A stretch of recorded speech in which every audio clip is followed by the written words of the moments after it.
Utro nga linutawan kamakaritan pambatuan sinirangan Visayas ngay Krisha May Taharos katapos niya masikmit ang pinakasyahan nga kampyonato ngan Bulawan nga medalya kapag arangkadahan 2026 palarong pambansa ha probinsya ng Agusan del Sur.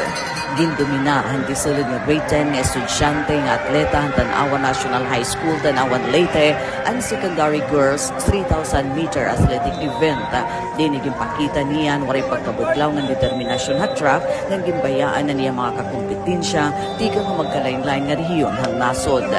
Hindi nga nakakabilib nga kadaragaan indiri la Chamba, kundi isa nga pag-utruhan kasaysayan.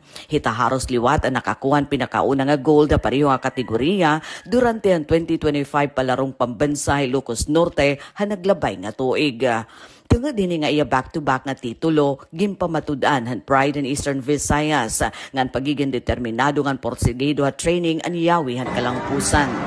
Ini nga dako nga kadaragan ni Taharos sinaghatag ng dako nga kadasig ng enerhiya kapag abri itong prestiyoso nga national nga kompetisyon para ang delegasyon han Eastern Visayas nga mas kilala kumo Golden Stingers.